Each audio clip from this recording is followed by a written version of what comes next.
नमस्कार, नाशिकचा शेफ या चॅनलवर आपलं खूप खूप स्वागत आहे. तर आज वांगे आणि बोंबीलची इतकी सुंदर अशी रेसिपी आपण बघतोय ना. तर 4 ते 5 वांगे घ्यायचे, हे असे देठ काढून घ्यायचे. काटे वगैरे असतील ना, ते काटेसुद्धा आपल्याला काढून घ्यायचे, ठीक आहे. आणि पूर्ण वांगं हे असं साफ करून घ्यायचे स्वच्छ. थोडेसे फक्त हा देठाचा भाग ठेवायचा असा. आता काय करायचं आहे, एका वांग्याचे ना हे असे 4 भाग करायचे आणि त्याला कीड वगैरे आहे का नाही ते बघून घ्यायचं बरं का पहिले. आता एका वाटीत ना पाणी घ्यायचं आणि त्याच्यामध्ये ना मीठ टाकायचं आहे थोडं, आणि मग हे कापलेले जे वांगे आहेत ना हे आपल्याला त्याच्यात टाकून घ्यायचे. त्याने काय होतं, वांगे काळे पडत नाही.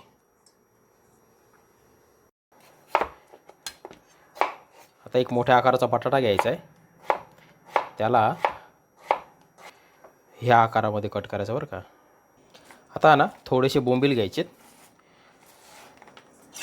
काय करायचं, हा बोंबीलचा जो पुढचा भाग असतो ना तोंडाचा, त्याला कट करून घ्यायचा आहे आणि हा शेपटीचा भाग, ठीक आहे. थोडेसे त्याला पंख वगैरे असतात ना, तर हे पण काढून घ्यायचे, ठीक आहे. आणि आता काय करायचं,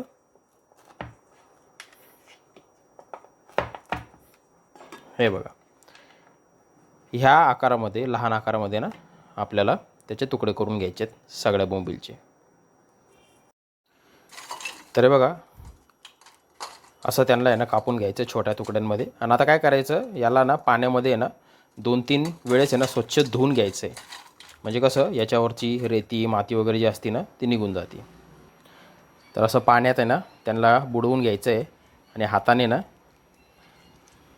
असं स्वच्छ करून घ्यायचं. म्हणजे कसं, त्याच्यावरची रेती वगैरे सगळी ना त्या पाण्याच्या खाली बसते, ठीक आहे.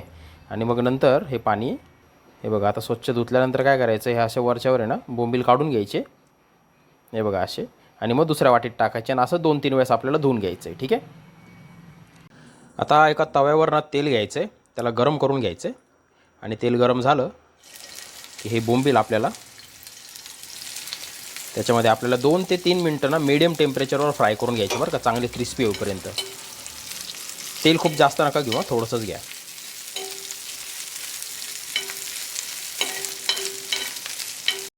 तर हे बघा 3 मिनटापासून मीडियमपेक्षा थोड्याशा जास्त टेम्परेचरवर याला फ्राय करून घेतलं आहे मस्त. आणि आता छान गोल्डन ब्राऊन झाले. आता त्याला ना काढून घ्यायचं एका प्लेटमध्ये.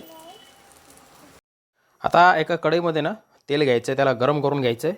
त्याच्यामध्ये थोडंसं जिरं टाकायचं आहे, एक जवळपास अर्धा चमचा. त्याला तडतडू द्यायचं आहे मस्त. एक मोठ्या आकाराचा कांदा असा बारीक चिरलेला, त्याला आपल्याला सोनेरी होईपर्यंत फ्राय करून घ्यायचं आहे.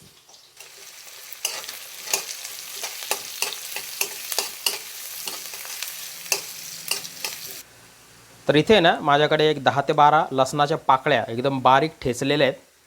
फक्त लसणच टाकायचं बरं का, अद्रक वगैरे टाकायची गरज नाही या रेसिपीला. तर 1 चमचा होईल एवढ्या लसणाच्या पाकळ्या आहेत त्या. आता त्याला 1 मिनटं फ्राय करून घ्यायचं आपल्याला. इथे 3 मीडियम टोमॅटोची प्युरी तयार केलेली मी मिक्सरमध्ये. पाणी वगैरे काहीही टाकायचं नाही आहे त्याच्यात. मिक्सरमध्ये 3 मीडियम टोमॅटो एकदम बारीक असे करून घ्यायचे. आता याच्यातलं पाणी आटू द्यायचं, तोपर्यंत फ्राय करायचं याला मोठ्या आचेवर. तर बघा याच्यातलं सगळं पाणी आटलेलं आहे, मस्त फ्राय झालेलं आहे. आता ना गॅस थोडा बारीक करायचा. थोडीशी हळद टाकायची त्याच्यात, थोडीशी लाल तिखट 1 चमचा, अर्धा चमचा धने पावडर टाकायची आहे. चिकन मसाला 1 चमचा टाकायचा आहे त्याच्यात. आता गॅस वाढवून ना त्याला फ्राय करून घेऊ मस्त व्यवस्थित.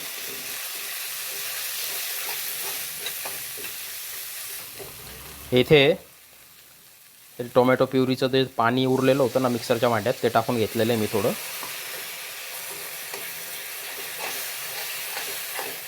हे बघा या पाण्यामुळे ना तळाला लागलेला जो मसाला आहे ना तो निघून गेला. बाजूला तेल सुटलं आहे, त्याच्यातलं पाणी पण सगळं आटलेलं आहे.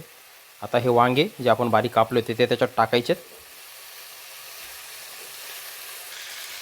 तर वांगे बटाटे टाकून घेतल्यानंतर त्याला मस्त मिक्स करून घ्यायचं एक वेळेस.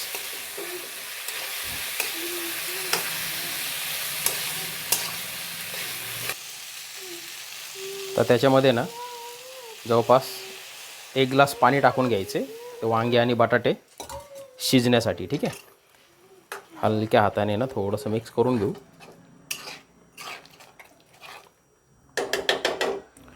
तर त्याच्यामध्ये ना चवीपुरतं मीठ टाकायचं आपल्याला.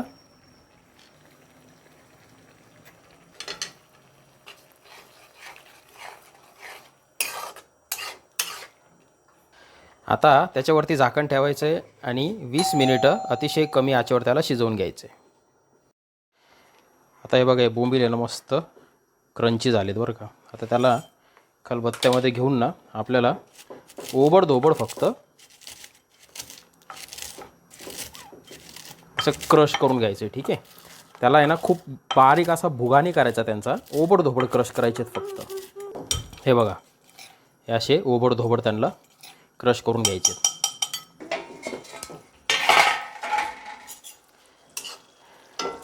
हे बघा, वांगे टाकून ना एक जवळपास 10 ते 12 मिनिटं झालेले आहेत. ठीक आहे. आता काय करायचं, हे क्रश केलेले जे बोंबील आहेत ना हे त्याच्यात टाकायचे आहेत आपल्याला.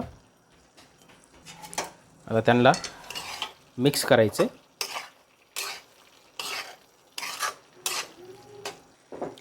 आता त्याच्यामध्ये परत थोडंसं पाणी टाकायचं आहे, एक जवळपास अर्धा ग्लासापेक्षा कमी. ठीक आहे. म्हणजे कसं त्या बोंबीलचा फ्लेवर पूर्ण त्या ग्रेव्हीमध्ये उतरतो.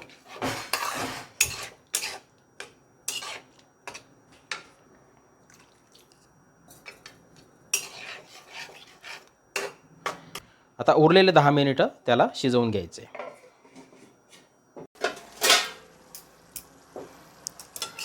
हे बघा, 20 मिनिटानंतर आपलं वांगं किती सुंदर दिसतंय. शिजलं का नाही ते बघू आपण. हे बघा, बटाटा तर शिजलं आहे आणि वांगं पण शिजलं आहे. तुम्हाला ना याची ग्रेव्ही तुमच्या आवडीनुसार ॲडजस्ट करा बरं का. तुम्हाला जर पातळ पाहिजे असेल तर मस्त कोथिंबीर टाकायची त्याच्यावर. आणि याला ना तुम्ही चपातीसोबत, चपाती, पराठा, भात याच्यासोबत खाऊन बघा एक वेळेस. एक नंबर रेसिपी बरं का.